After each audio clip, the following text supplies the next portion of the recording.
חשוב קונפקטי 3D, זה כאילו תלת ממדי. יש לך ממדי זה הפיקסלים, וגם צריך להפוך את זה לרשימה אחת ארוכה, ככה הסביר הרבי. ומה? לא יודע, אני עשיתי... מה, בתרגיל עצמי? נכון, טוב, בסדר.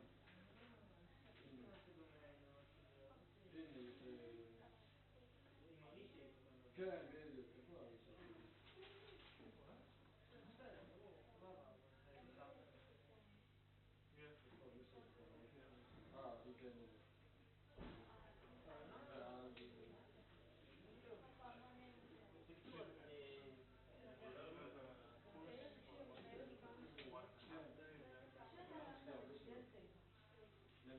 בקיצור, למה?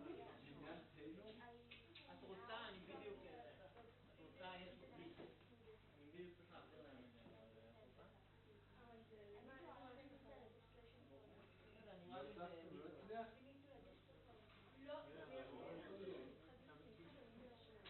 אתה יכול לשמונה? גם לי יש לי זה כן? אבל מה שיש לי, כאילו, אין לי כוונה. לא, אבל יש כוונה. לא, אני אמרת את זה בקונקי.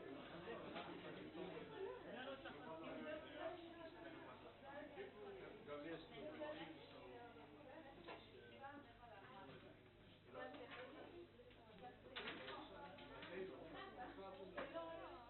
מול כימיה, לא?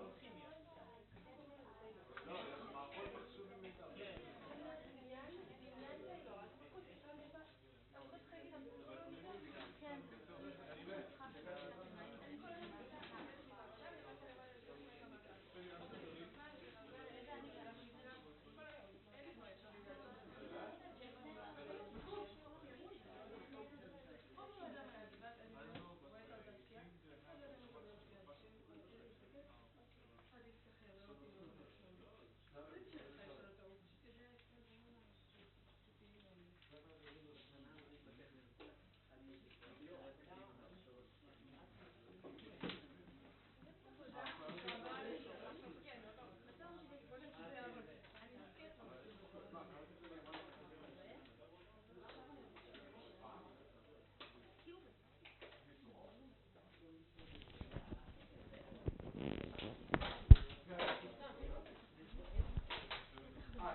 As you saw in the forum, we'll start today's lesson by going over what we finished with last week. And also I'll show a few plots of this. And then we go on to the next topic, which is two-dimensional systems.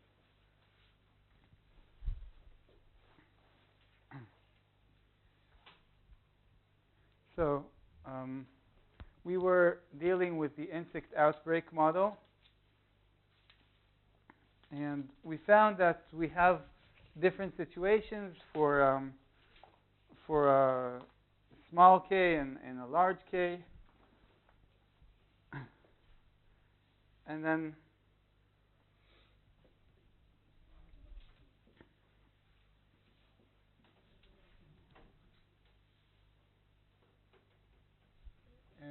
we could look at the plane of rho versus k, and we said that at small k we have two fixed points, right? And the phase portrait that represents that belongs to this area is kind of like this. So you have an unstable point at 0 and another stable point. And for large k, the situation was different.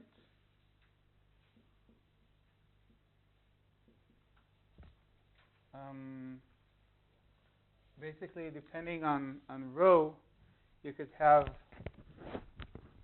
two fixed points or four fixed points, and then again two fixed points. And actually, instead of plotting the representative phase portrait like this, I would like to give it this way. So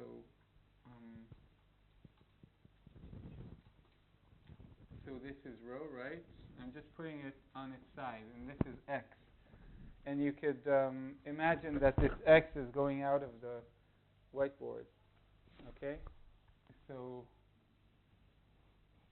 you have this. This is the phase portrait of x versus rho for small k. And then for a large k, this was a little different. And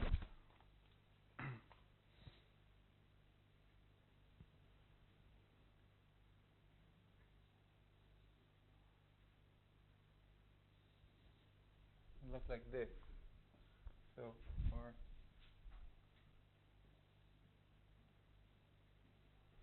So there is some range of rho that gives us four fixed points, and above that we again have two fixed points, and below that we have two fixed points. This is a little cluttered, and I'll show a better representation of this later.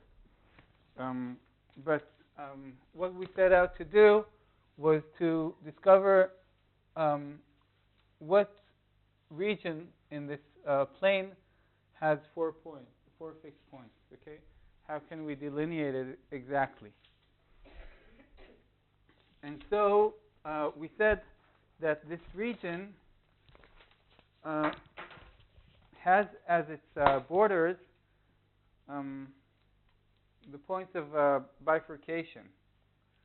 So, for example, the border between the two fixed points and the four fixed points is this bifurcation. And the bifurcation point can be defined as a critical value of rho, but this will be done for a specific value of k. So bifurcation points occur for certain values of k and of rho. And so of course, any fixed point x may depend on both these parameters, or each system that you would set, okay, with two certain parameters would have different fixed points. Now, in order to find the bifurcation point, we had two conditions. So the first condition was just the condition for a fixed point. And for us,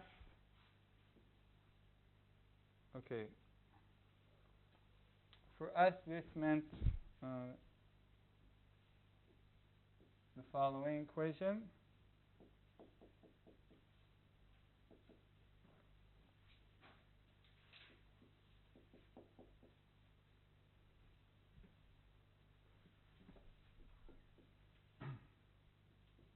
So, in a bifurcation point, for example, this critical row, x will have the value of the fixed point. Okay. So we are looking for what row in K and X give us such an equation. And further, we demanded that the derivative with respect to X is also 0. Okay?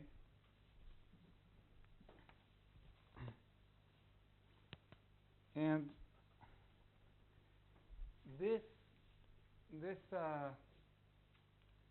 demand, this requirement is specific for our saddle node bifurcation. Okay. I think it could also hold for the for the pitchfork bifurcation. In the transcritical, you don't have this. Okay. Remember, in the saddle nodes,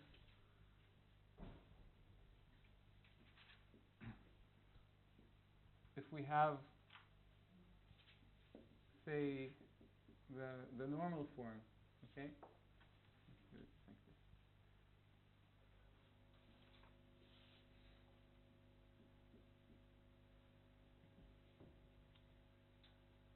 We have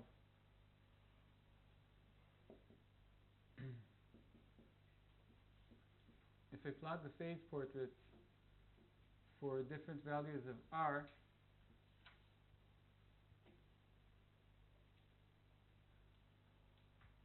yeah,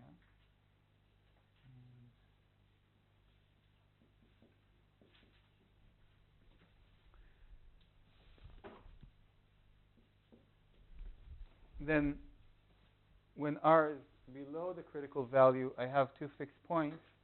And when R is at the critical value, I have one fixed point at which the x dot curve is also tangent to the x-axis, meaning its derivative with respect to x is 0 at the fixed point at the bifurcation point. And this is what we did with the Taylor expansion. We used this to show that show how every saddle node bifurcation can be represented by the normal form. So this is our second condition, and this is for the saddle node, and should also hold for the pitchfork bifurcation.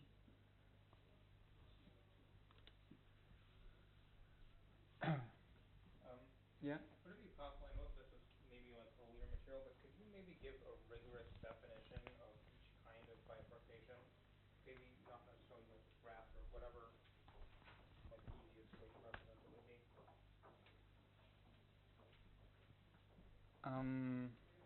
Well, the rigorous definition would be that you can bring the system that around the bifurcation point, you can bring the system to the normal form of a saddle node or a transcritical or a pitchfork bifurcation.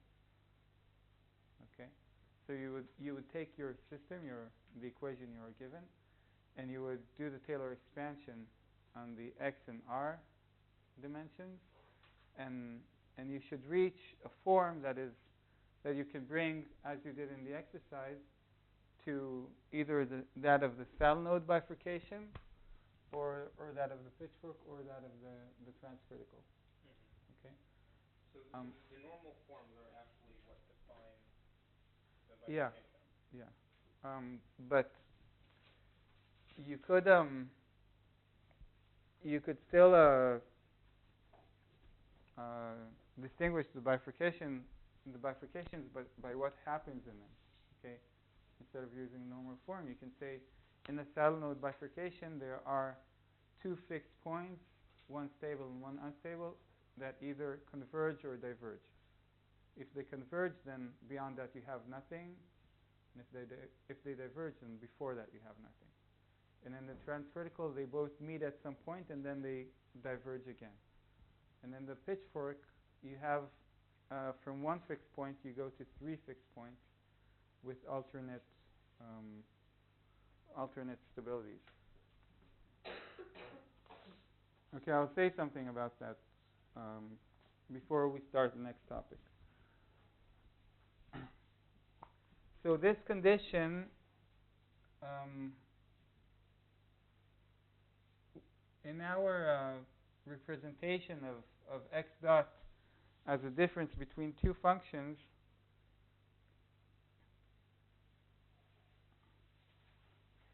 this condition is like saying that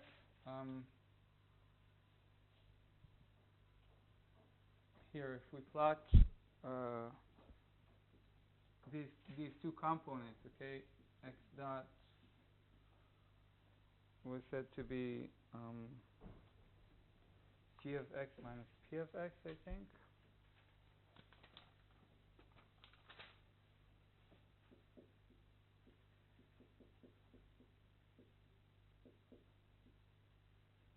This was a capital P. So when we plot these two, when we did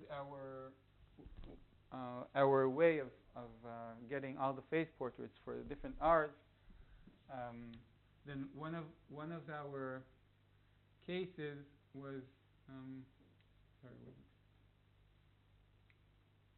was the case gamma, for example, where here these two curves were tangent, and this marked the border between the range that we call beta, right? And so this was what we got with the range beta. This is not a phase portrait, okay? I'm just showing how many intersections of the curves we have. This was what we got for the range beta. This was what we had for gamma. And beyond gamma, we had delta, where there was only one intersection here.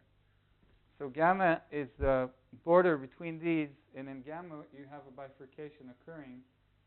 And at this point, it's a fixed point because these two curves are equal, so their difference will be 0. Okay, they're equal. They meet at the same location, and they don't only meet at the same location, as in here or here. They are also tangent, and this is this condition.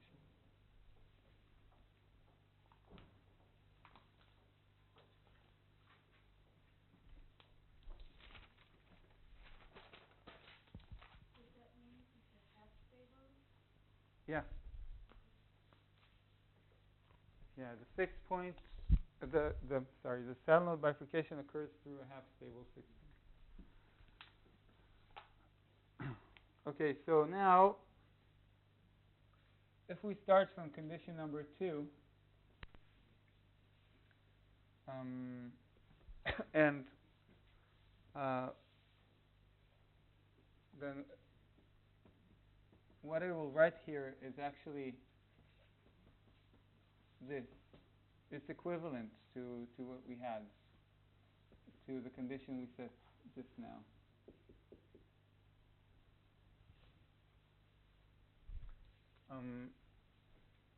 So we demand that the derivative with respect to x of g of x and of p of x are equal. So writing this explicitly is this. I write R all the time because last year I wrote it as in R.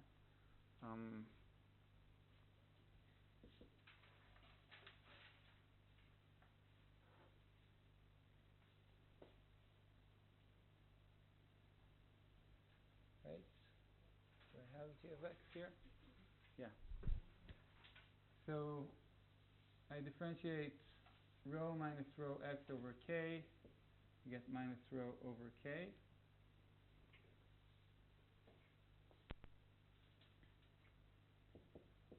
And I'm saying that this should be equal to this.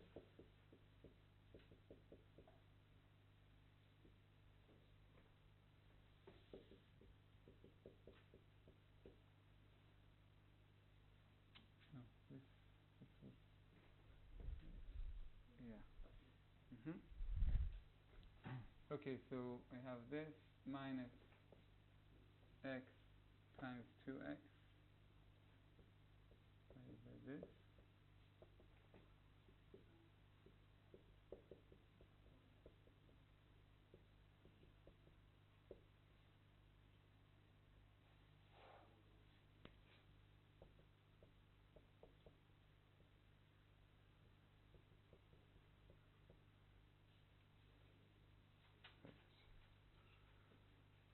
Okay, so I got the, a condition for this ratio, that it should equal that expression.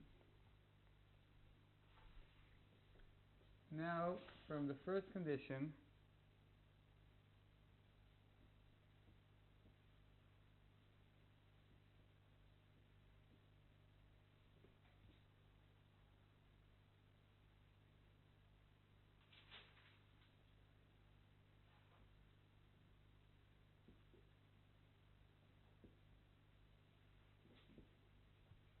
I'm going to open the parentheses and substitute what I got from this condition. So this is rho minus x times 1 minus x squared divided by that,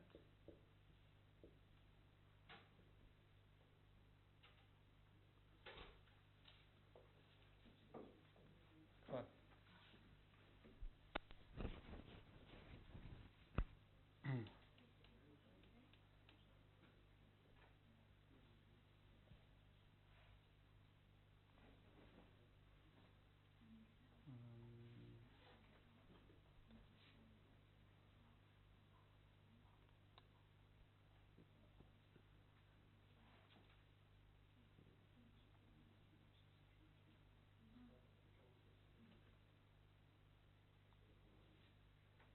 this is equal to x over 1 plus x squared. Okay?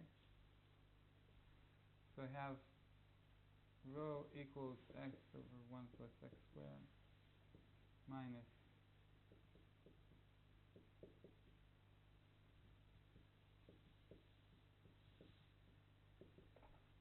and so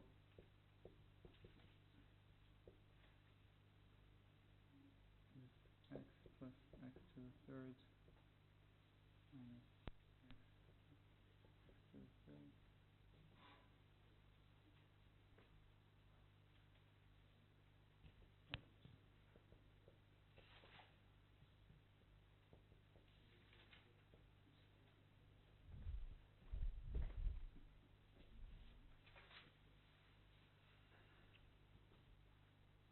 And then I have an expression for rho, and I can substitute it here and get k.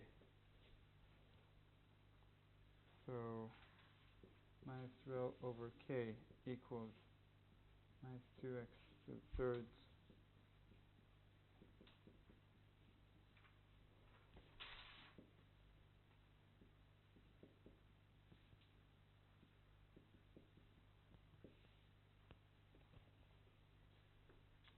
So this cancels out.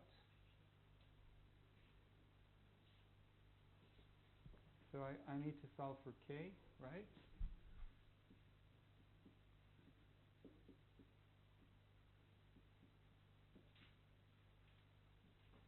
Yeah.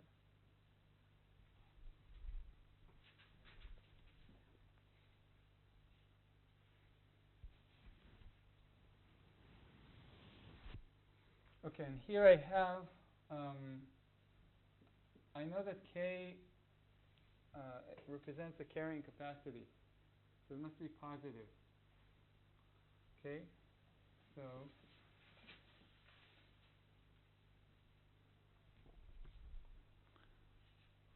I already know that this thing only happens for x that is larger than 1.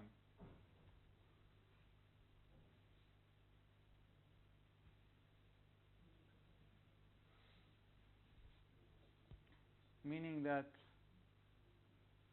the fixed points, the bifurcation points, will only occur for x larger than 1. What? Any question?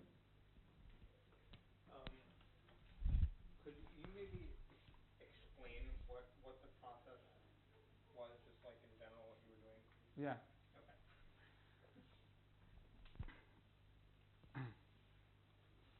Okay. Okay, we had a system, x dot is some function of x, okay?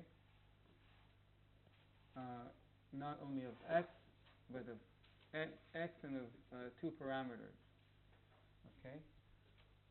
And we found that we have, we tried to find fixed points, and we found that the number of fixed points depends on the parameters, okay?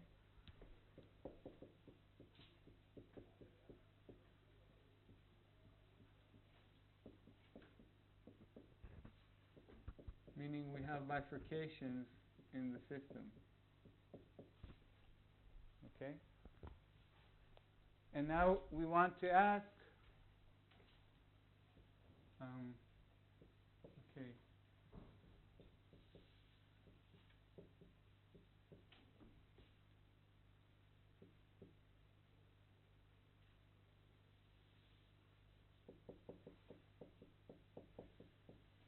we want to know how the values of k and rho will affect the number of fixed points. And we want to know exactly, okay, not only small k, large k, and so on.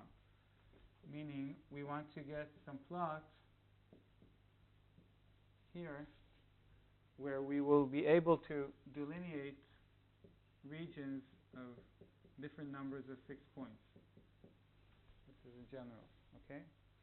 So what we are looking at is the limits of these regions are bifurcations,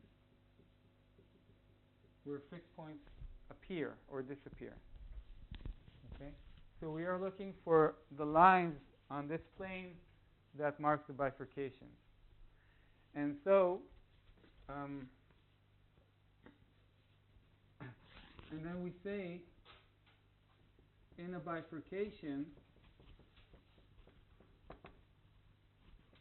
we have x dot equals 0 because the bifurcation is a meeting or something, a special point that has to do with fixed points.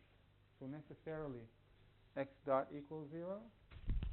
And then in a saddle node bifurcation, we also have,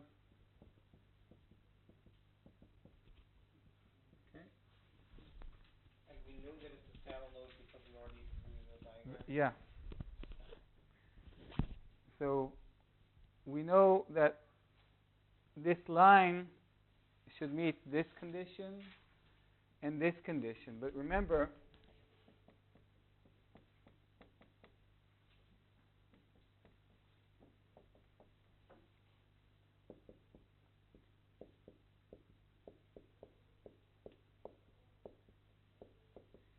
each of these conditions presents a condition on both on x and on k and on rho. Okay, and when you write an equation like this, it means that you can get x as a function of k and rho, right? You can solve for x, maybe. Also here, you can maybe solve for x. So we did this. We solved these two things. What we got is this. Rho equals this, and k equals this. This is what we got. And we want to find a relation between rho and k at the bifurcations. Okay? Okay. And x, we're not looking at x because x is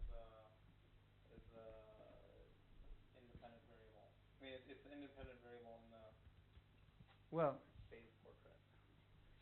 in the So we're looking no at how X. no. Oh yeah, in the phase portrait Right. it's Right. the I mean, we're independent looking variable. at how X changes when you change K and rho. Yeah, we're looking at, yes, how many fixed points in X do you get, and what are the expressions for them when you change K and rho? And specifically, which values of K and rho are the border lines between different numbers of fixed points.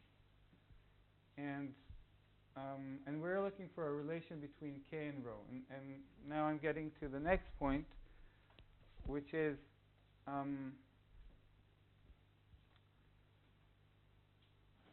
what I would like to do, right, is maybe solve for X, right, get some relation X as a function of K, and substitute it here. But that might be hard. Okay, so instead of that, I'm doing something more simple, and I'm saying let's take a sequence of values of X, okay, and then we'll find rho for this for each value and K for each value, right? So I can give you values X, okay, 1, 2, 3, and so on, and K of X and rho of X, and I can compute these, okay? And then I will find these pairs, okay? K and rho, pairs K and rho, where we have a bifurcation point, okay? Parameters that give us a bifurcation point in the system. But we can take every X we want. It doesn't have to be a specific X. Yeah, exactly. Because, well, I already found one condition, right? So any X larger than 1. So any X larger than 1 is at the bifurcation point of a certain system of all the infinitely many systems that we can have.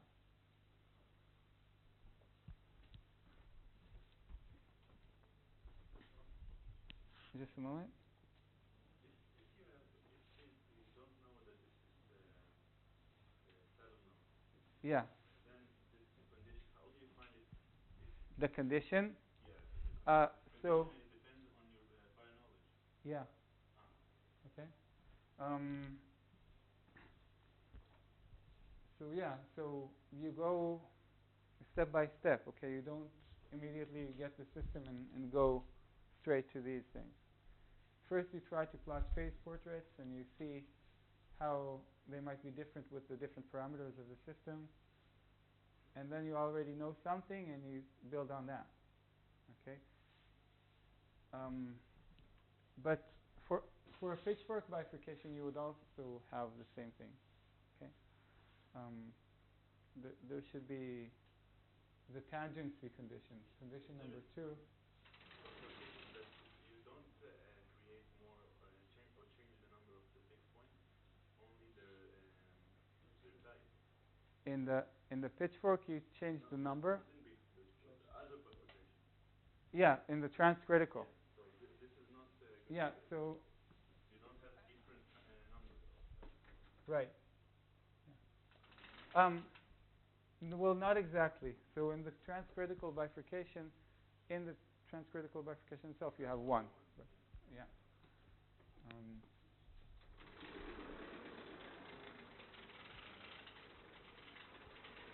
Yeah, that's a good question, and I suppose you would try to find an expression that's like, for example, in the quadratic equation, for example, you can find the values that give you only one solution instead of 2. Right? Maybe that would solve that. Okay.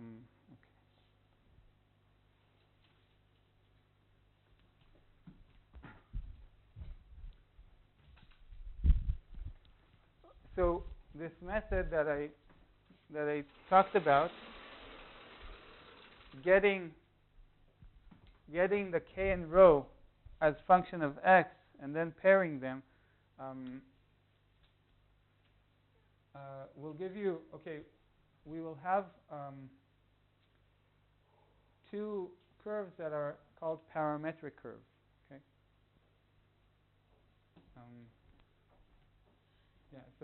So k as a function of x is a parametric curve. It's k that depends on x, and rho is also depending on x. And when we plot them one against the other, okay, we will get some curve, some single curve on the parameter space. Oh, I need to connect it.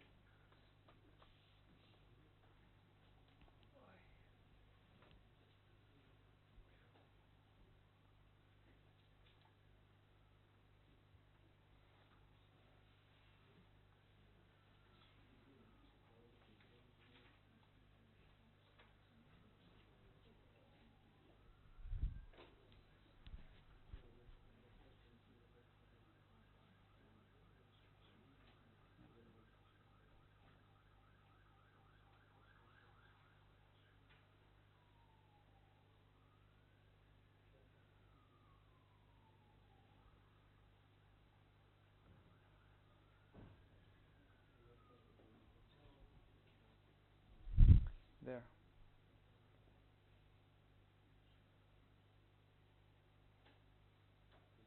Okay. So this is rho, and here we have k. And this is the curve of rho versus k. So what I did here is I took a sequence of values of x. For example, x equals 1, x equals 2, and so on, until I can check how much. Yeah, x equals 1,000.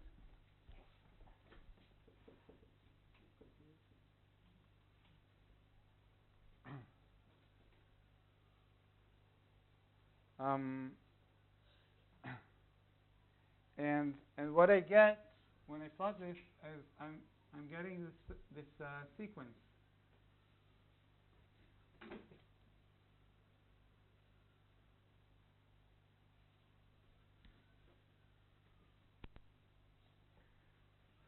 Sequence of pairs of rho and k where we have a bifurcation. Okay? And so we have 2 fixed points. In this region, we have 4 fixed points. And this is the same region. We also have 2 fixed points. How do I know that? Well, I had, where was it? Remember, I did the investigation, so I know what I should expect here and here and here. So based on my investigation, I already know what to assume about the regions here. And I'll show in a moment another way that I can, once I find this, that I can know how many fixed points I have. So this just tells you where the boundaries are, Yeah. not how many fixed points you get. Yeah, this told me how where the boundaries are, and based on my understanding of the system, I know how many fixed points there are. So you should remember that on this plot, this is called the stability diagram. A lot of times, it would not be colored by the number of fixed points, but by the number of stable fixed points. Okay? So, for example, here, this is bistable, the bistable region. And these regions have one stable fixed point each, but in this region, this fixed point is quite high in x, and this is what we call outbreak. And this here we'll have the refuge. Okay? And it's true that you can go continuously from one to the other if you pass at low k. Now, this stability diagram, you should remember that it's every cross-section in this diagram is, in fact, gives you a bifurcation diagram, right? So, say this cross-section, it has a constant k. We did bifurcation diagrams for constant k. So it has a constant k, and the bifurcation parameter would be rho.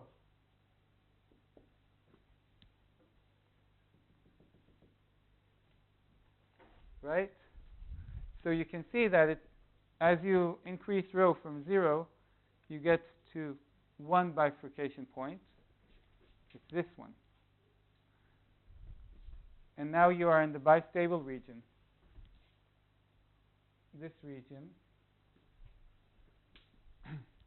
And then you increase rho even more, and you pass through another bifurcation. It's this one. And now again, you have only the two fixed points. You also have this one at 0. So again, you have only two fixed points, one out of which is the stable one. Okay.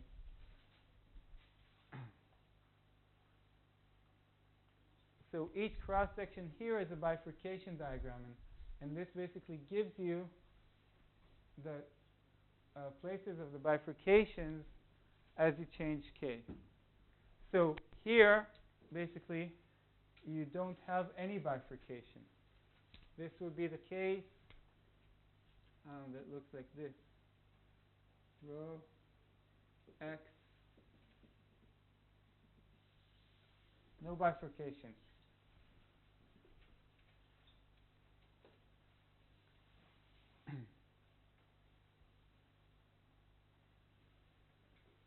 Okay, so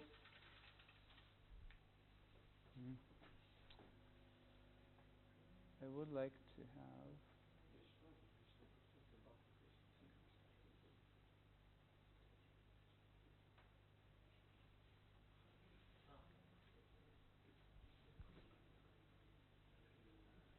okay, we have just 2 more minutes for this lesson.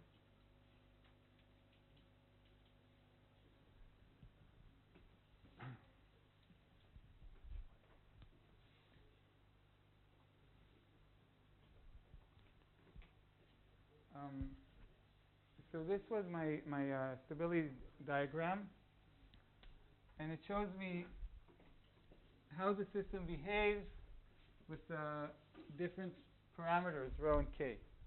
Okay, a region of one stable fixed point and a region of two stable fixed points. Now, the next concept I want to introduce about this, and it's the last one, is what this looks like for the fixed points.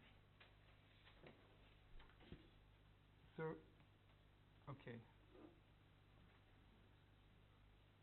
What I'm going to show now is a three-dimensional plot.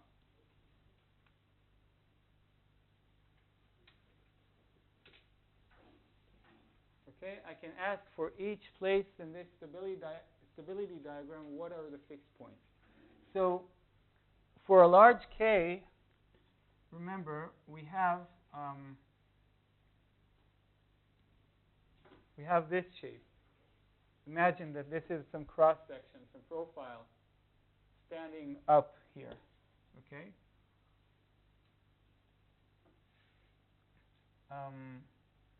For a small k, we have such a cross-section, right? And in between this wave, okay, is becoming smaller in its extent. So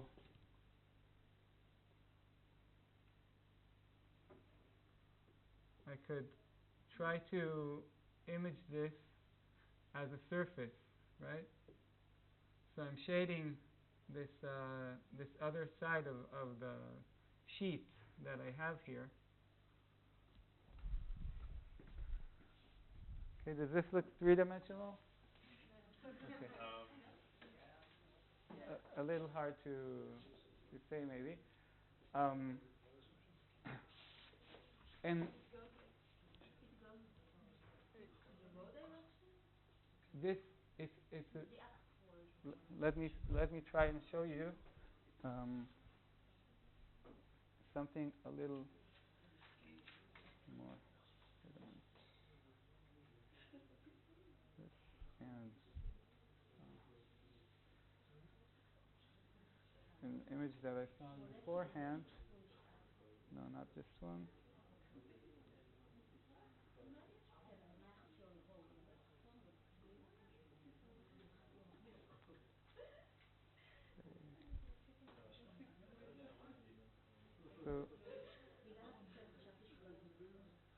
So there are quite a few images that I can show you. Oh, you can't see it well. No.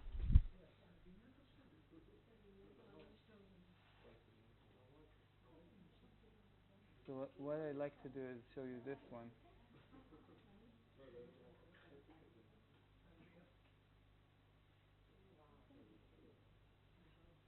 But there's a problem with this web page, so I'll try to show you this one.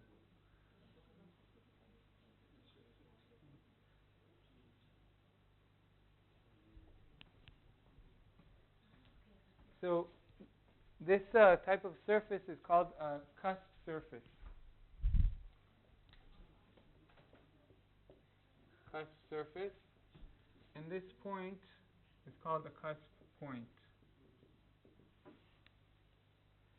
If I project it to the k rho plane, I will just get the curves of the stability diagram, right?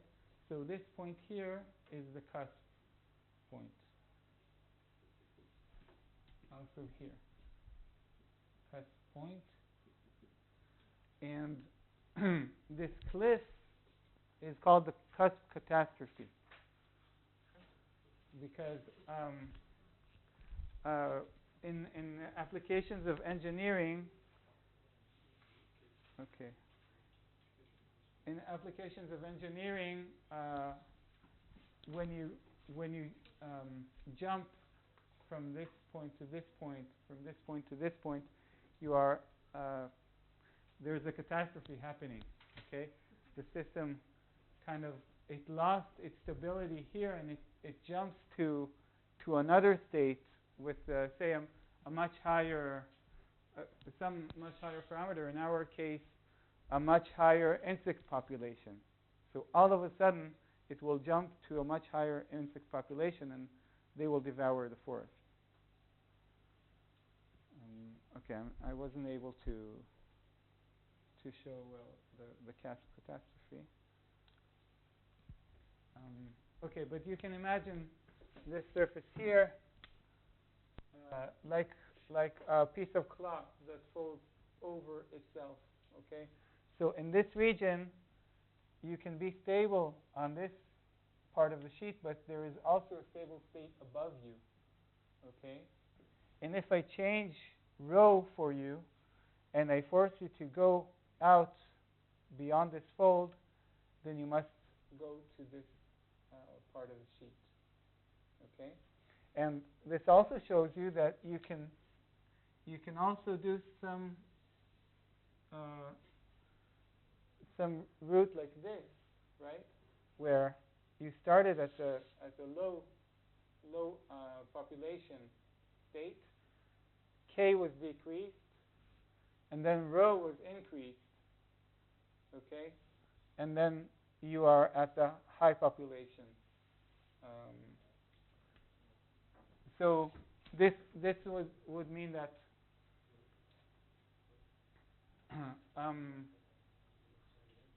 say the leaves of the forest, say there was a fire and now there are not many leaves.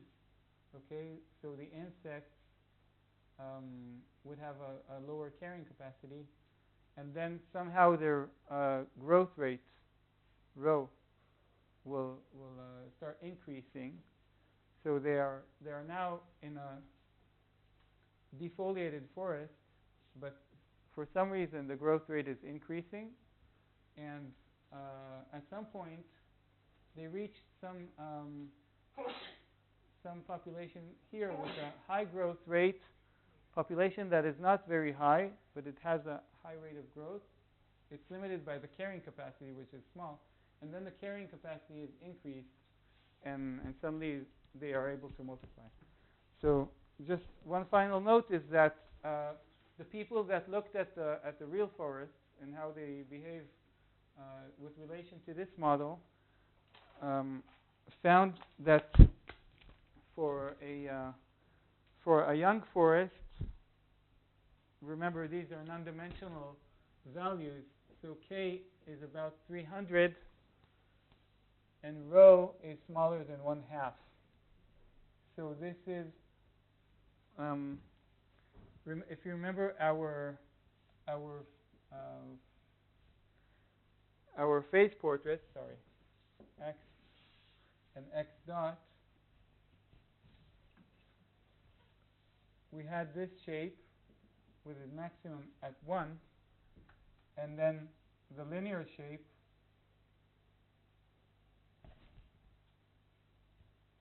with its intersection at rho and intersecting this axis at, I think it was k over rho. So this would be equal to about 600, and this would be less than 1/2. The idea is that the young forest is well within the bistable region. So it's interesting to know where the real system operates on this whole stability diagram. So it's well within the bistable region. And so when the forest grows, what you have is R changing, but K is staying about the same. And so R grows, and it forces the insect population to go into the outbreak. Okay, and this shows you how how the model can tell you things about the real world and maybe tell you how to treat it. So for example, you know that you would try to limit rho. Okay.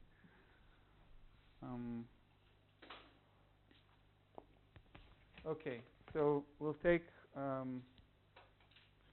a break until 10 past 2. No, until 5 past 2, and then we go to the next topic.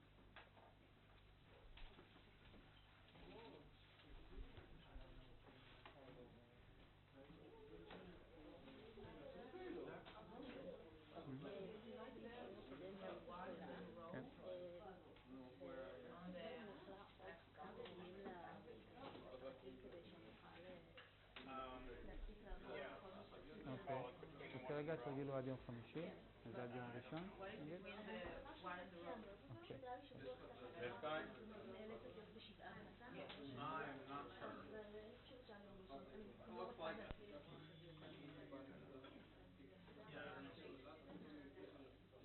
Okay, thanks very much. Because the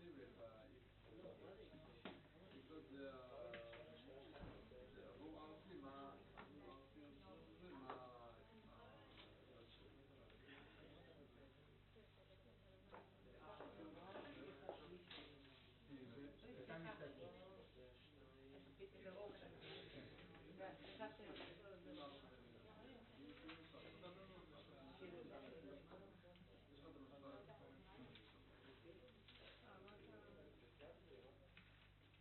answer אתה יודע מה R? מי זה פלוס 1? לא שווה. יש לי נגיד R1 מבחינתי ו-R2 של X. הוא עשיתי את רוב ה-X המתאים. לא,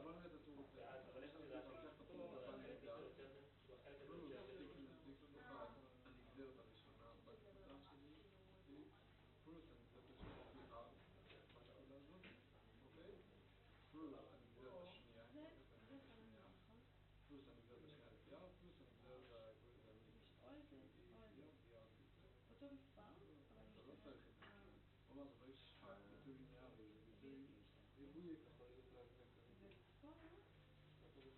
צריך נייר?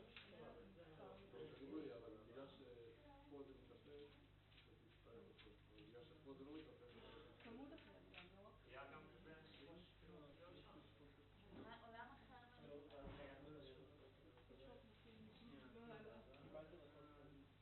לזה? קיבלתי איזשהו משהו בפורום, קיבלתי כזה דבר, 23 פלוס 2 כזה איזשהו ביצוי, ואתה רוצה שזה יהיה כמו הנורמל פורם. הנורמל פורם זה R פלוס X בריבוע. אז הגדרתי את R, זה כן, יש לך אחד.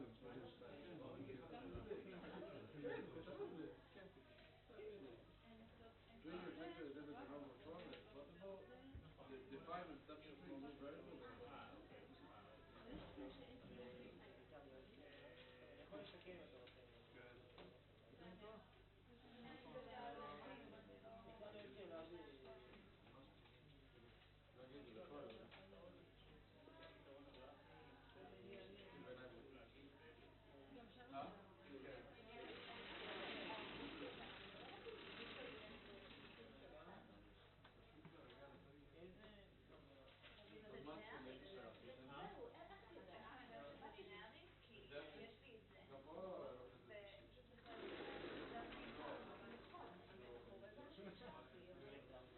תקשיב, זה לא מצחיק, אני כל שבוע מה?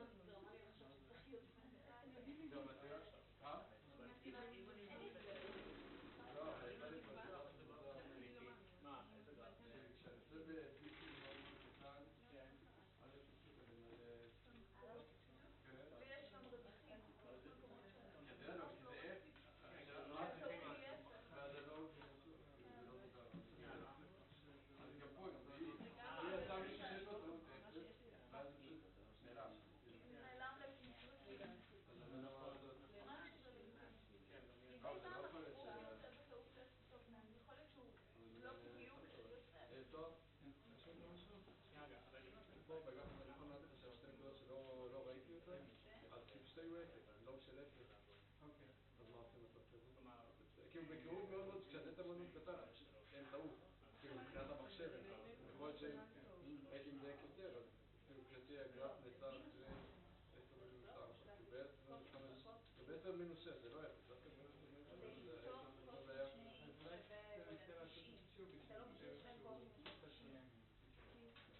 יותר קטן, יותר גדול. לא, ככל שאתה מגדיל איתי, אז השגיאה מצטברת, לא? אבל נכון, ככל שאני אגדיל איתי, השגיאה רק מצטברת. אז ככל שאני מגדיל איתי, אז זה אמור להיות יותר, או אם אני מקטין איתי. לא, אבל מה שקורה במערכת הזאת, אני חושב שזה בגלל שהפתרון הוא השגיאה היא מקסימלית דווקא באמצע, יכול לראות את זה למה אפשר לעשות השגיאה היא מקסימלית בערך פה. אני רק רוצה שתביאו קצת שזה לא יהיה... מה זה כולם? זה לא יהיה פה משהו רנדומי. כן, מה שאני רנדומי. בגלל שאצלי זה לא... אוקיי, ואז... כי עוד גם מישהו אמר שרשתי את זה. מין משהו כזה, כמו שיניים כזה? לא. אני יכול לעשות את זה, פשוט אני חושב שזה לא משהו אישי בשבילי. כאילו, לא, אבל מה יקרה? זה לא נורא. כאילו, פיתחתי את המשוואה, ואז ניסיתי להציג אותה במטה, ואז יצא לי, גם יש שם משהו שלא מוגדר, כי יש שם... איפה אתה? מה אתה אומר? הדבר הזה. בשאלה... אני עשיתי את זה גרפית. מה זה אפשר? זה... אני גם חושב את זה. לא, אבל אם... שנייה, באנליטית, שניסיתי לעשות במטה לפתוח כזה. תרוץ עם זה. אני אשאל אותו. תודה. אני לא יודע מה עשיתי את זה. תבדוק אבל, אתה רק צריך את זה... עם... שנייה, זה הגרף שלך שכתבתי את זה. זה כאילו... קוסינוס שני שווה 3 דיברנו באמת, צריך לעשות את זה גם גרפי, או שממש צריך לפתור את זה אנליטית? 2 חלקי... גרפי, כאילו אני לא צריכה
ערך בטא, או יש ערך אלפא, או... בסדר, ואז אני אומרת כאילו פה זה 1, פה זה... כן, אבל זה אף פעם לא יהיה 1. כאילו, 2, גם 2, פה זה כבר...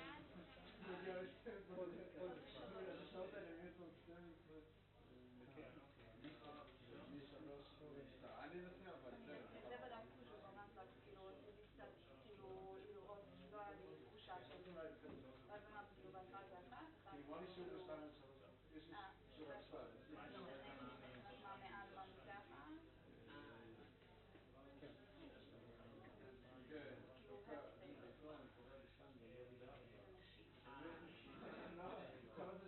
כאילו הפסק. יש ערך מסוים למשיב. איך יודעים? כי הפונקציה הזאת...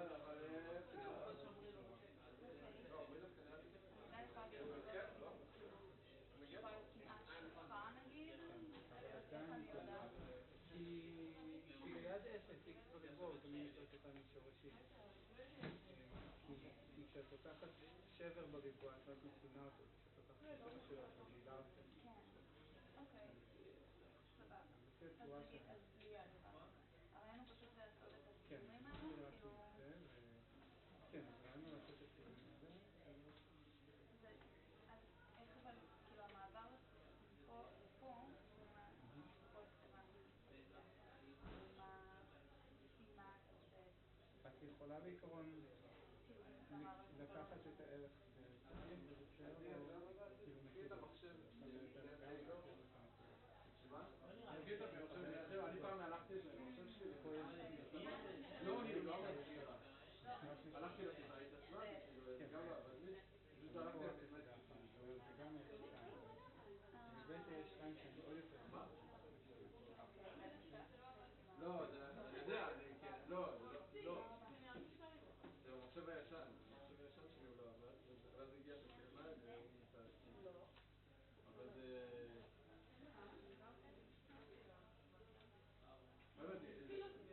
מה קרה? מה זה מעבודה שנייה? כן. זה לא טוב.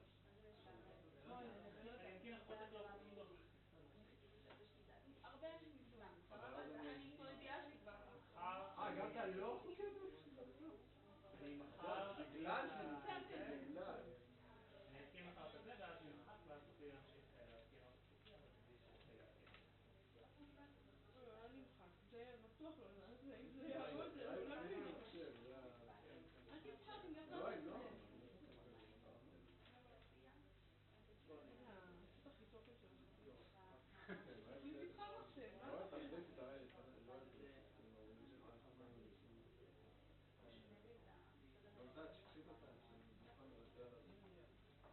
נכון, אתה תדבר, יש גם מעטר. זה נכון, אני לא הייתי מסתכל. הנה, הגבות שלו מתבקשו בחבל.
Okay, here's just another image of the cusp surface. I don't know if it's better than what I drew. Now, 2 small comments. The first one is that the third exercise will be published this week until the end of the week, and you'll have 2 weeks to solve it. The second is that I'm almost finished with checking your first exercise, and I'll put the checked exercises in the box, okay, tomorrow or on Wednesday. So you can even look at the first exercise before you turn in the second one. Okay. Okay. Right. Before we move on to the two-dimensional system, I would like to say that in exercise 2 in one of your systems, you were asked to classify the bifurcations, and one of these bifurcations is not trivial, okay? And also, when you deal with the general models that are not textbook examples, you might encounter types of bifurcations that you did not see in class, okay? And what I wanted you to do in this exercise, in this special bifurcation, I think in the third system, is try to say at least something, whatever you can about this bifurcation, or tell me what type of bifurcation that you know it is most similar to, okay? So use what we learned about the 3 normal forms that we saw in order to say what do you think is happening in this special system. Okay. So we move on to the next topic.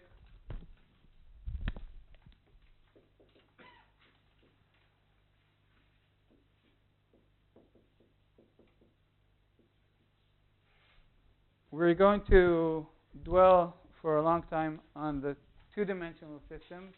This is the major part of this course. And we start with the linear systems.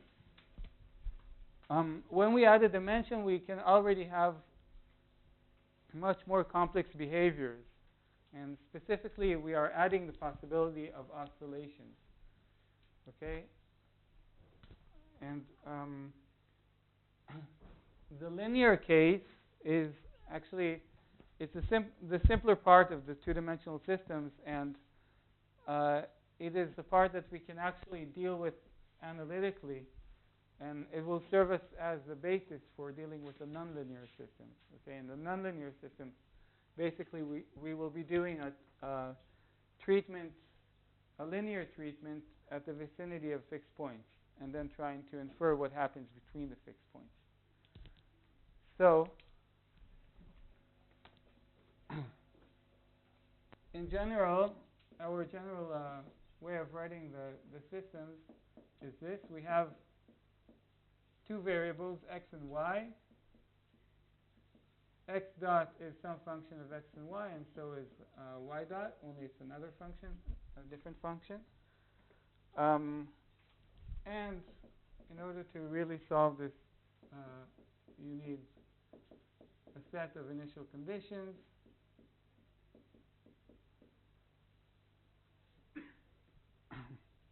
Now here we are not going to do any analytical solutions.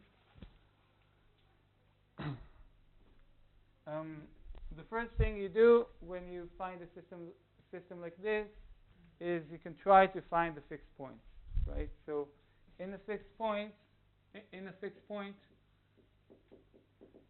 you have both x dot equals 0 and y dot equals 0.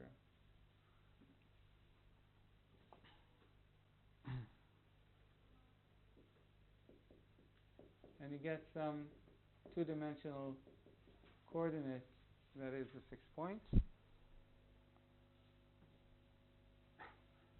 Now, the simplest case is the homogeneous case,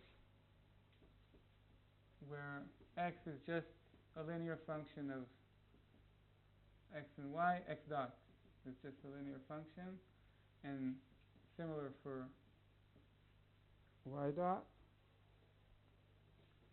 And you might get some x0, some y0. Now in this system,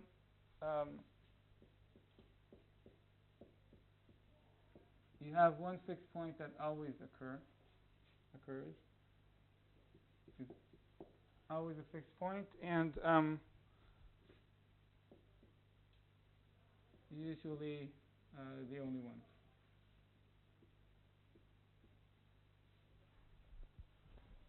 You'll see this. In most of the cases, the origin is the only fixed point, and sometimes we can get a line of fixed points or a whole plane of fixed points.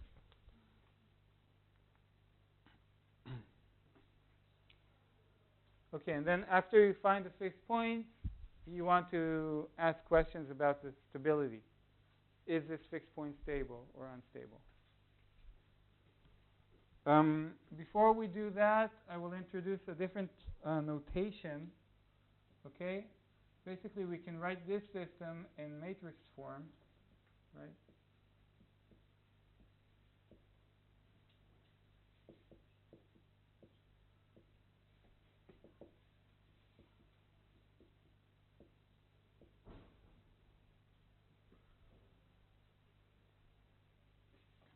And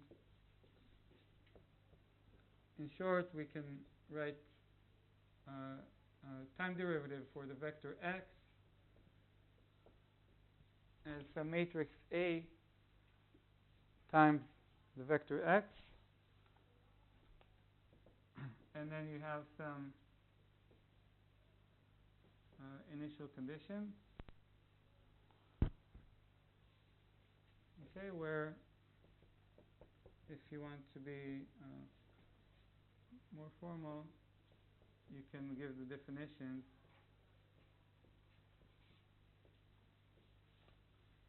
So a linear homogeneous two-dimensional system can be defined using this matrix A, the matrix of the prefactors on x and y. And when we ask questions about stability, we will be looking at the different properties of the matrix A. So we can transfer the problem of stability to a problem of what kind of matrix is this. We will look at the determinant or trace at both of them in order to say whether the system is stable or unstable.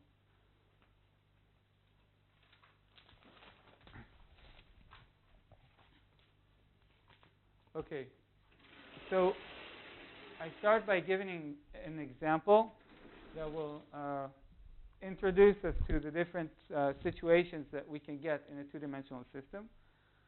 And okay, so we are looking at a system where we have two variables, two quantities that can change with time, and it will offer us considerable complexity based on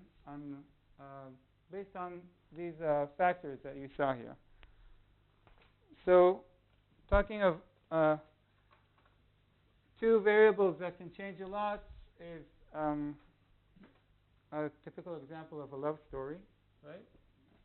So we have Romeo and we have Juliet, and they both have feelings that change with time. Okay, so R dot and J dot. Okay, I'll start with the following.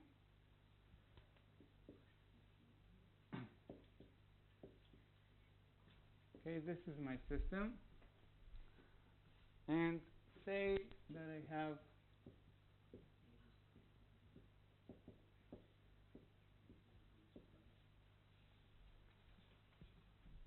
okay, this is a very simple case. Each lover's feelings depends on the other's feelings only. Okay? So Romeo, if Juliet loves Romeo, then Romeo starts loving her more, and the reverse is also true. But Juliet is different. If Romeo loves her very much, then she starts avoiding him. Okay? So already this is a little complex. In any case, we have a fixed point at 0, 0. So if nobody loves no one else, then the system stays the same. And now we'll see what happens from our initial condition. Okay, so we plot on the RJ plane. Our initial condition has Romeo loving Juliet, but she has no feelings for him.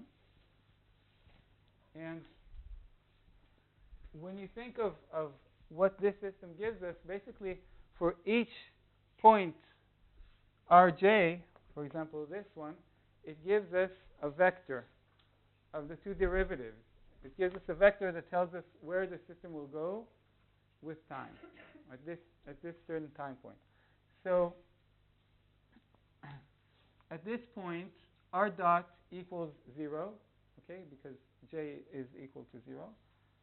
And J dot is equal to minus 3R. So this is my vector. It's vertical. So when we are at this point, this system of equation tells us that we should go down. Okay, and then what we are doing is essentially a numerical integration, right? We are going down, and then we ask, okay, now what, right? So we went down, and at this point, R is positive, so J dot is still negative. It's the same as here. And J is negative, so R dot is negative. So we can plot the net vector, for example, and find that now we should go diagonally, and so on and so on. If you do this for selected points, you find that you are actually going around in an ellipse. Okay?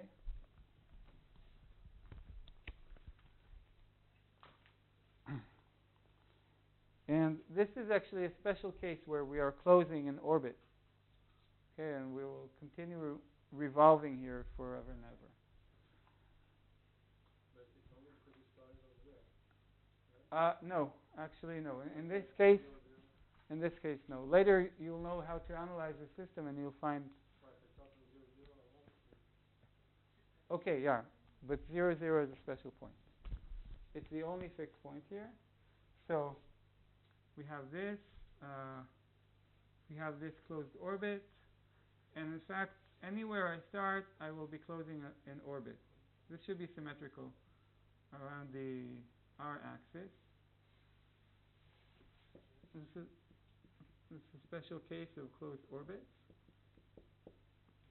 And it goes to show you that already this is different from the one-dimensional system where we had no possibility of oscillations. We would always go monotonically into the fixed point or out of the fixed point. Here you might, if you plot r versus time, for example, you will get a cosine wave. Okay? If you plot j versus time, you get a sine wave. This was not possible with the one-dimensional system. Okay. Okay, now we will now look at another case. Again, only a simple case in the two-dimensional systems where we have no coupling of their feelings, okay? So if you know the story, then you would maybe you remember that Romeo he was kind of lovesick, and it was only by chance that he encountered Juliet, right? So he was just looking to fall in love. So if he's in love, then he becomes more and more in love. And about Juliet, we'll leave this. So Romeo is going around and looking for someone to be the object of his feelings, and Juliet say we don't know in advance what will be her reaction. Okay, whether she is going to be increase her love or actually to decrease her love. So now we have no coupling, okay? Romeo acts independently and Juliet acts independently. And in such a system, basically this is very easy to solve, okay? It's just two uncoupled equations.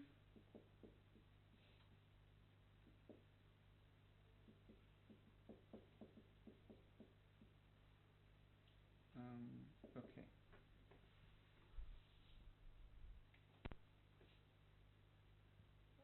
Right, and I started with a simple case, okay? Let's say x equals 1.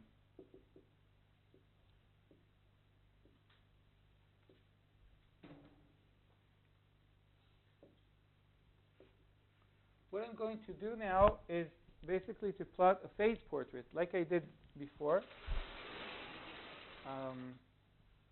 Okay, remember that every point here gives us some vector, right? In the two-dimensional systems, our phase portrait will include a fixed point, right? So we should have some fixed point here. We don't know yet how it's going to look, and we have the vector field. But now the vector field is two-dimensional. Each vector is a two-dimensional vector. So for s equals 1, each point rj gives me a vector r dot j dot, right?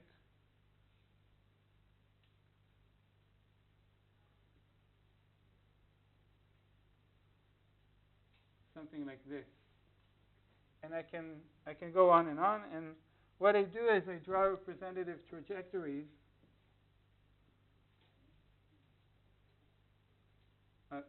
Sorry, I draw.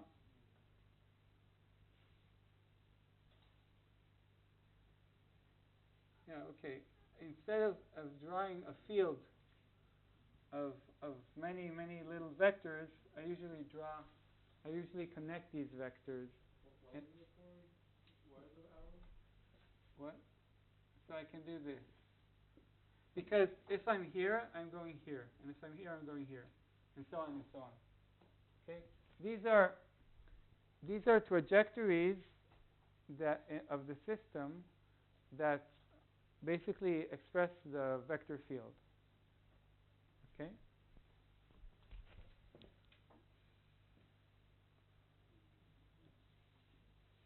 So in fact, now you don't have the arrows, the small arrows whose size represents the magnitude of the change, right? But what you do have is these continuous lines that show you trajectories in the system. Okay? If you start here, then you go straight to there. If you start here, you go straight to there. So this is an unstable fixed point. I will leave it empty. You can readily see that it's unstable.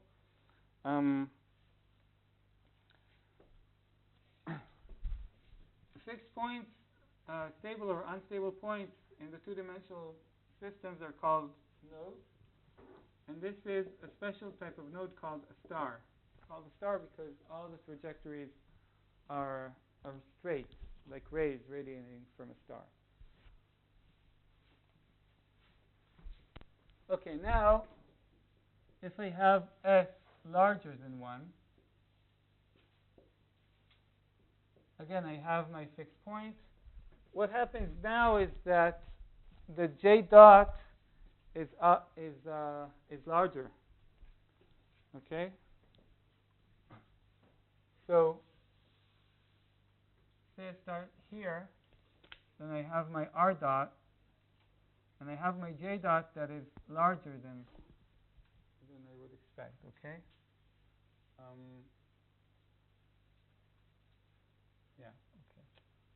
So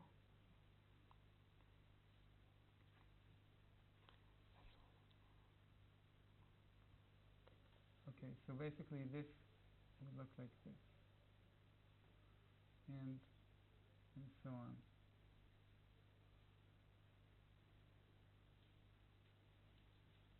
Okay, so what I'm going to get is these curved trajectories,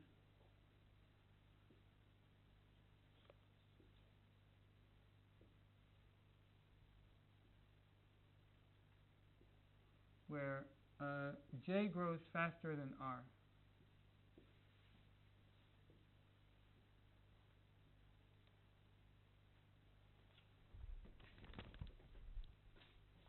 So at a very large J, okay, the J component of the vector will be much larger than the R component, somewhere around here, right? And essentially the flow will be almost parallel to the J axis.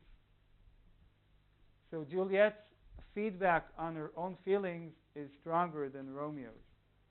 So the system will grow to very strong feelings of Juliet, and while Romeo also has his feelings grow, but not as fast. Okay, this is a regular node, unstable node.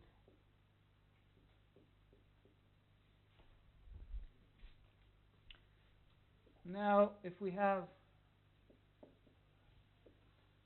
S between 0 and 1, then this is the complementary case to this. Now Romeo's feelings are the ones growing more fast, and Juliet's feelings are growing more slowly. So on the axis, of course, we have these straight arrows.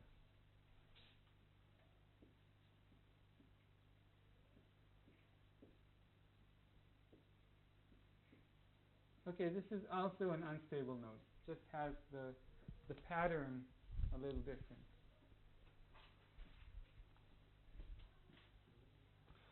Okay, now I'd like to see a special case where S equals 0. What does this mean? It means that Juliet's feelings are always constant.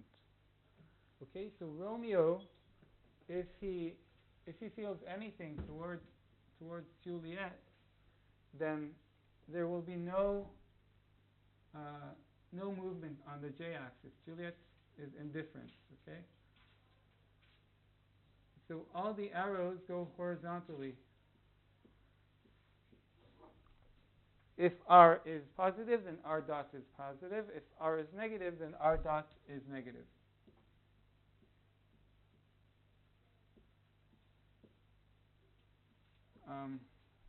Maybe I should have done this with different colors. So I'll mark the axes with red. Okay, and what we have here is a line. This J-axis is a line that repels everything. Okay, and on this line, in fact, we have a sequence of an infinite number of fixed points. Each point on the line is a fixed point. If you start there, you stay there. If you go a little higher or lower on the line, you still stay there. Okay, it's another fixed point. Okay, so this is a line repeller.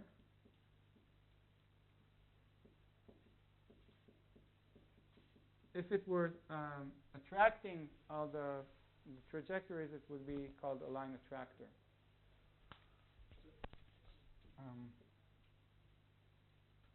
Is there a reason why we're classifying them as stable fixed points, or is it arbitrary? Because there are an infinite number of them, so whichever direction we go.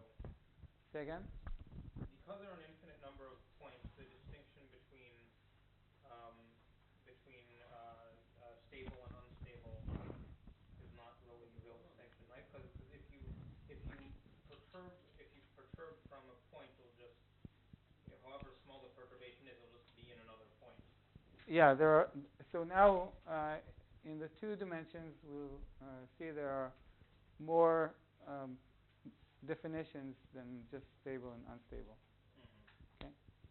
But here, so are we defining them as we are They looking are at fixed. them They are fixed points Mm-hmm. because if you are at a fixed point, you stay there. Stable and unstable is now more something a little more fine. We'll see this. We'll have 2 categories of stability. Okay, so now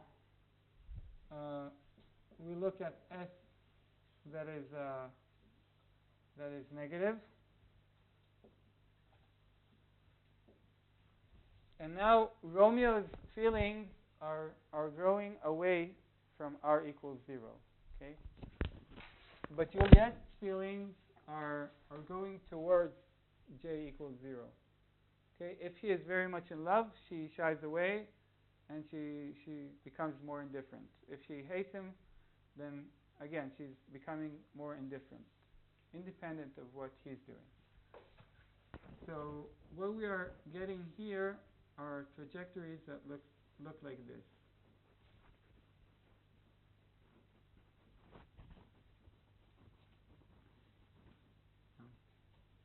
So Romeo's feelings always grow. You see all the arrows here point to more positive or more negative r.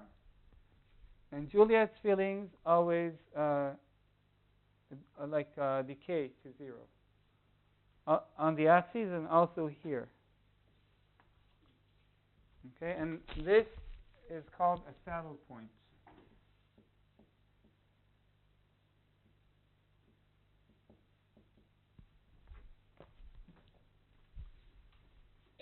You can imagine this as trajectories of some ball over a topographical surface where the ball is going, maybe you have 2 hills here and it's going down and to this saddle between the 2 hills and then starting to roll down on the sides of the saddle. Yeah? Doesn't matter if S is larger than -1 or smaller than S? No. If it would be -1, it would be like this. If it would be no, it doesn't matter. If it will be they're of opposite directions, so it might matter for the curves here, their shape. Yeah, okay, but qualitatively it doesn't matter. The idea of drawing them is just looking at the analytic solution. For now, yeah, but later we'll be able to tell based on the system whether the point is stable or unstable, Okay. and then. But the drawing you made are just by substituting S with whatever value, and Yeah. then you know how. Well, yeah, I wasn't actually using this. Yeah. I was substituting into here. Yeah. Okay. But it's possible either way. Yeah. Mm-hmm.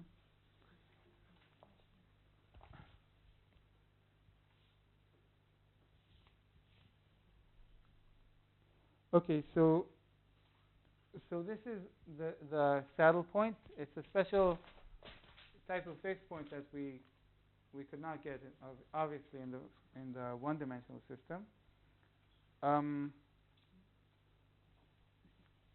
And regarding the saddle, I want to introduce two definitions.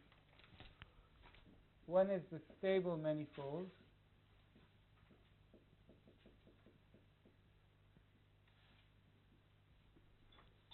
And here it's the j-axis, okay? It's the line on our plane on which initial conditions lead to the fixed point. Okay, so it's a set of initial conditions such that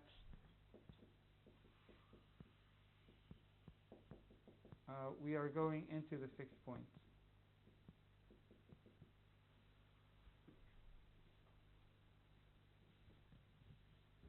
Okay, if we want to write it generally, it's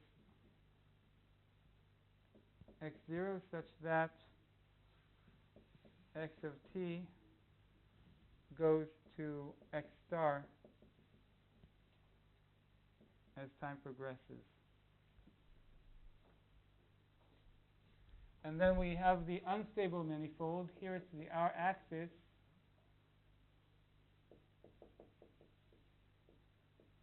And the general definition is x0 such that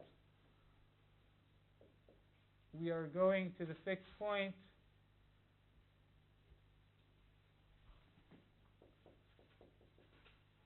if we would have been going to the fixed point if we had t going backwards.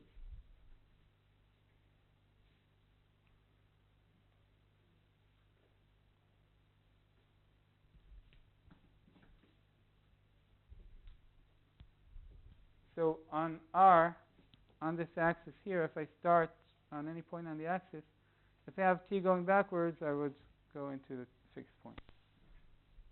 But in the real system, what happens is that everything here is going straight away from the fixed point.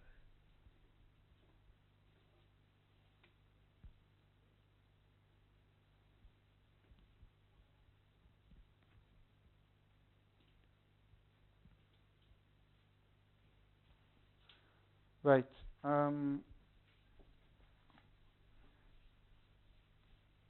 Before we finish, I will just introduce the new types of stability that we define here.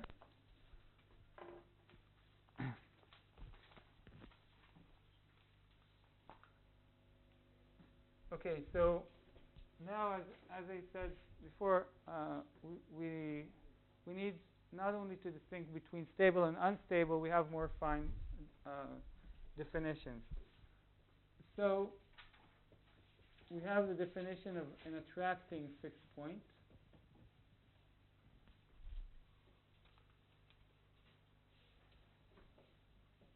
So this is some x star such that all trajectories starting near x star eventually go into this fixed point x star. All trajectories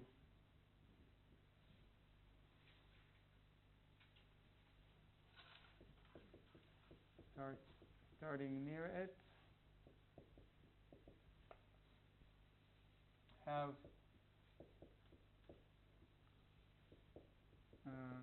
x going to x star as time progresses.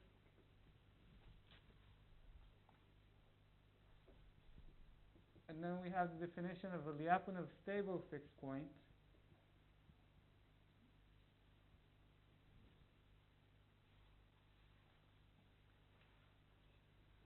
Where all trajectories starting sufficiently close to it remain close to it for all time.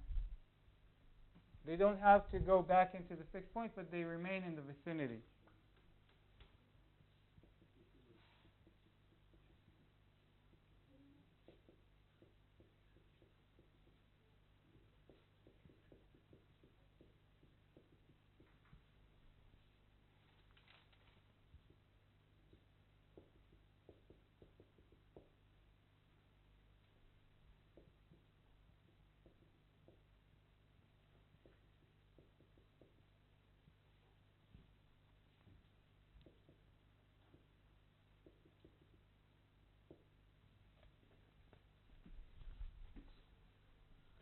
And now I'm going to make a table for these two definitions.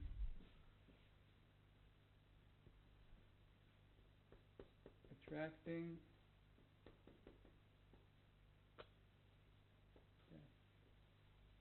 no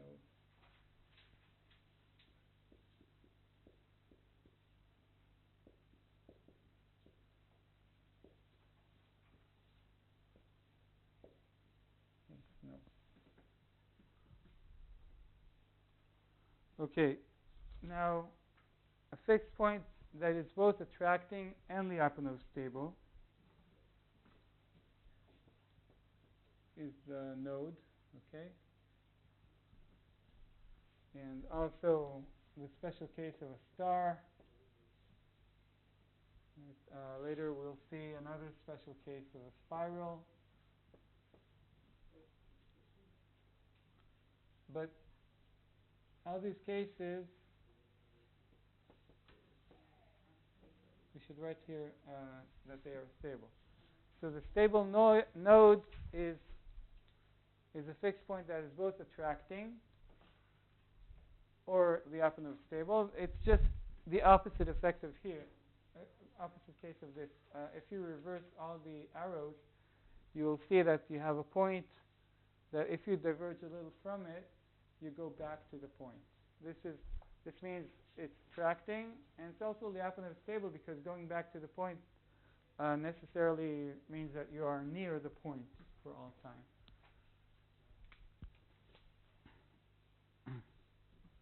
Okay, so I can make this little drawing of arrows going into a point. You said the star node is attractant? No, this is an unstable star. Okay. That one is a stable star. Oh, and if the arrows were pointing in the opposite direction? Yeah, that will be a stable star. Okay. Okay, if a point is not attracting, but it is Lyapunov stable, we say that it is neutrally stable.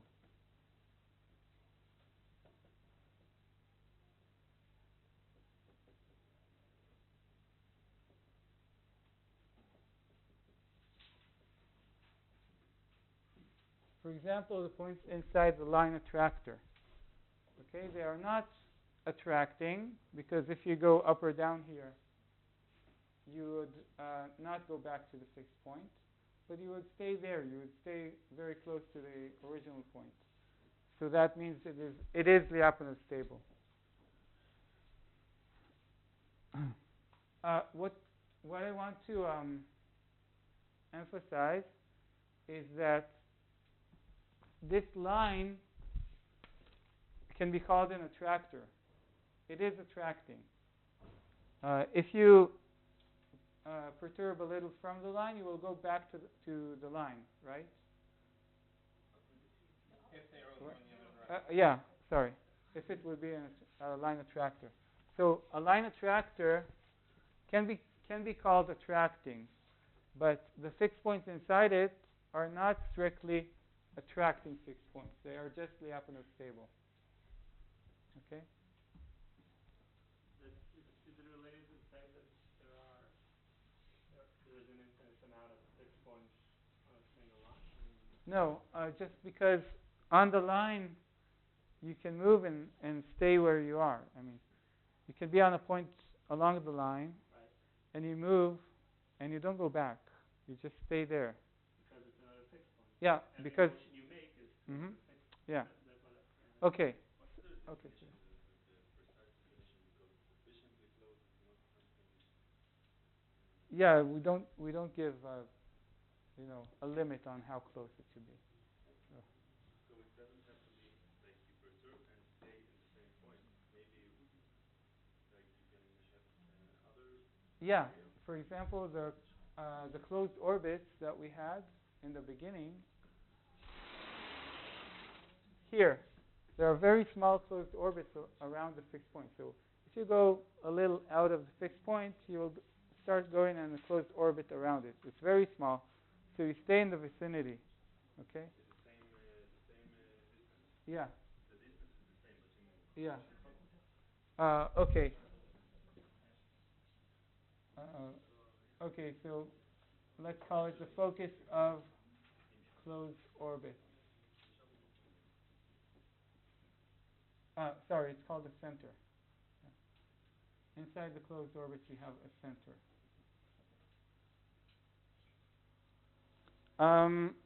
Okay, fixed points that are not attracting and not Lyapunov stable, unstable, nodes, and the special cases of a star and a spiral.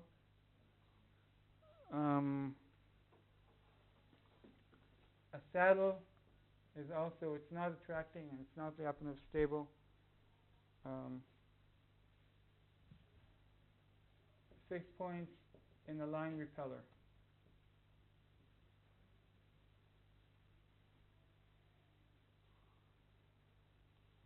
Okay, and fixed points that are attracting but not Lyapunov stable is something that you encounter in very special cases. For example, if you have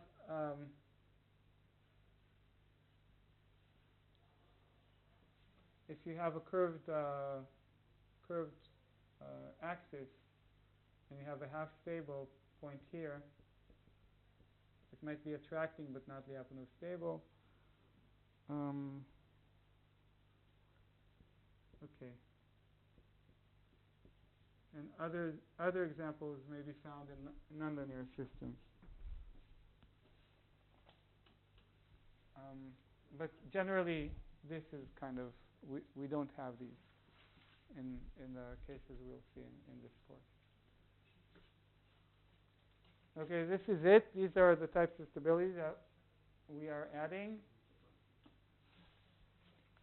And next lesson, we will see how to categorize fixed points and actually how to categorize systems into whether they have a saddle or a node or a star and so on.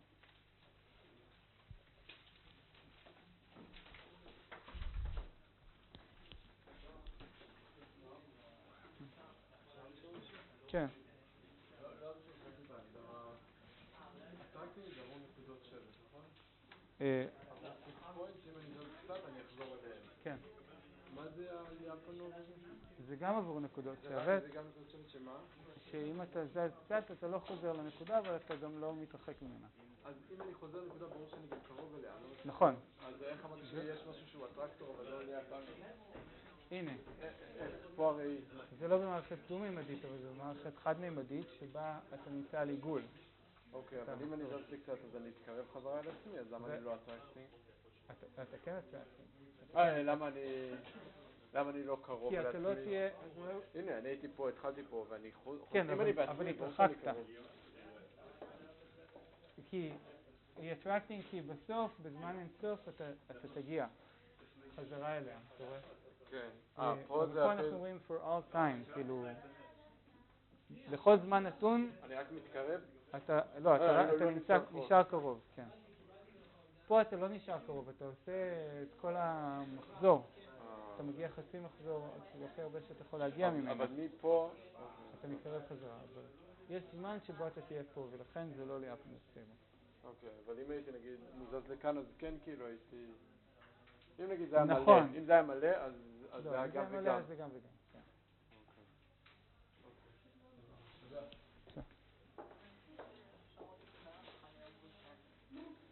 כן. כן, בבקשה. אין בעיה.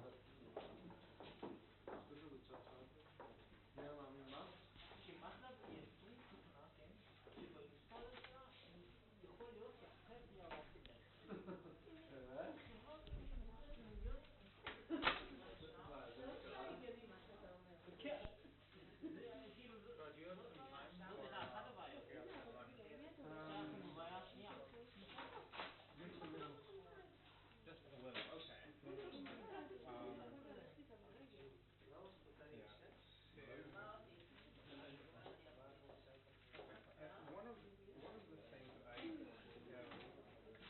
have trouble understanding is when drawing bifurcation diagrams, so figuring out what parts of these dashed lines, which part of it is solid lines. The thing is, right,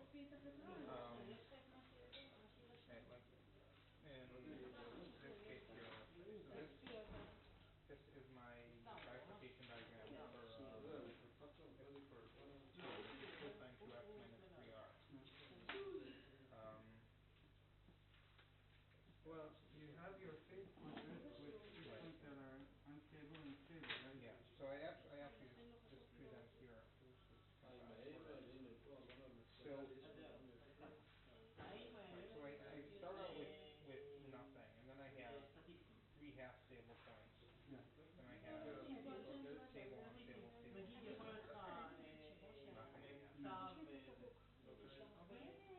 have nothing again? No, there is no כן, list. עכשיו שלי יש There פה isn't. חכם בלי שהזכרתי, אז נלחץ לי Well, there is סליחה? יש לי עדיף Okay. שלו yeah, but right,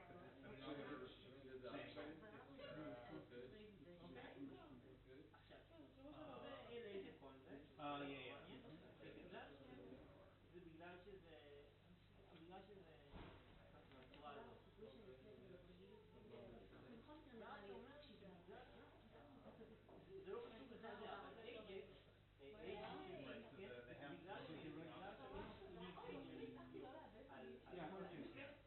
כמעט הצלחת שלא? מה זה אומר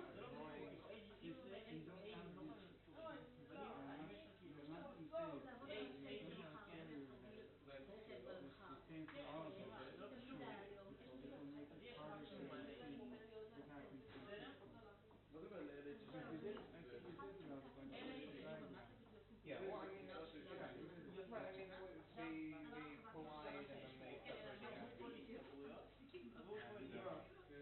again. Or sorry, first they separate and then they collide. So what's going on? But in terms of figuring out whether the lines are dashed or not, so that's what I don't really understand.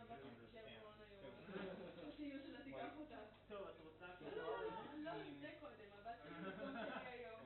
אני מצטערת. Between negative כפי שאני אימא טובה. 1/3 and 1/3 negative 1/3 and 1/3. לא, תקשיב. Here is dependent on x. Yeah. So אני רק מתאר לי, אני לא יכולתי לגעת במחשב minus שלך. 1/3. אם אני הייתי נוגע בזה? And then we should אני שאלתי איך יש לך את זה, נכון? רק אני מבין לאופן, אבל אני מבין case לזה. where אני מבין לזה. יאיר זה האחרון. אתה יודע שהלכתי לבית, אתה שומע ילדים באמת? יושבים ככה כמו נפח. 3 שעות, אני באה עוד פעם, לא, שעתיים, לא מבין. 10 שעות זה And היה. now you need to imagine which fixed point is the stable one, or you can draw it. And then you know which of the pair is stable and which is unstable. So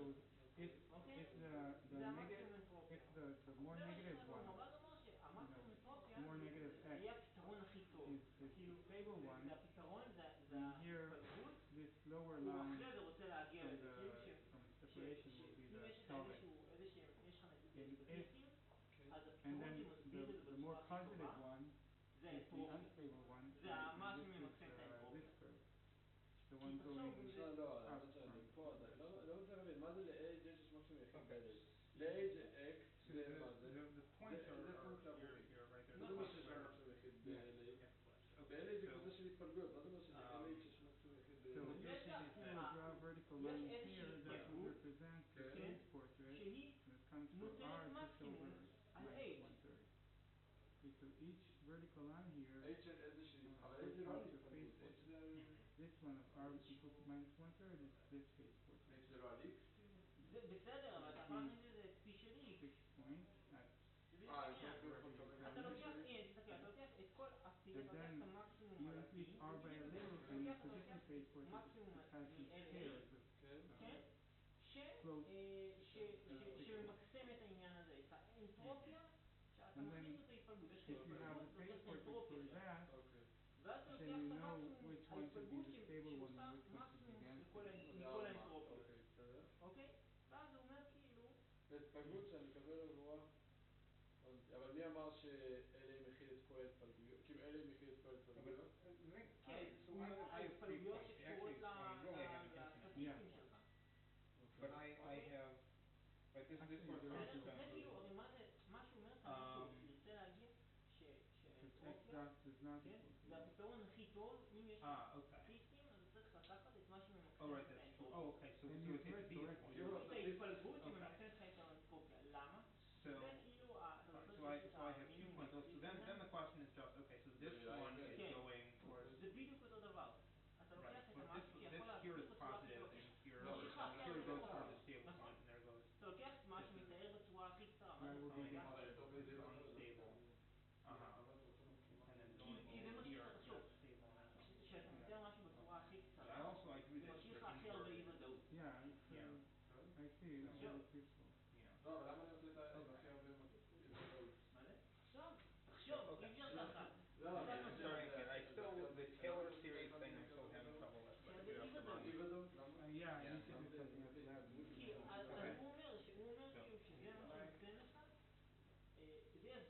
כאילו את הכי הרבה דברים, זה הגיוני, זה להסביר לך כל מה שיגיע, אתה תוכל להסביר יותר טוב, כאילו אתה תוכל להסביר, כי זה, אתה יודע, זה פלואידי כזה יותר, הבנת?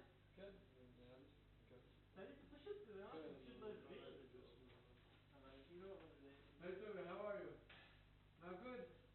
Whatever, I'm decent. Bro, this stuff Hard, huh? Not easy. the thing it's not like that it's hard. No. Yeah, It's that I feel like I don't have enough material to like properly understand it. Exactly. It's not a deep math. No, Like, אני מרגיש you it's a lot of you can do this, do that, it's no something מוגדר and what the standard is. It's not if you Yeah, like if you want to. I was looking through the textbook, and the textbook also like it just gives like a few examples. And it's like, Yeah, oh, they tell you I don't know systematically, where it go, like, I don't know. Then that's another question. What's the relevance Yeah, of also, this and what's going no, outside?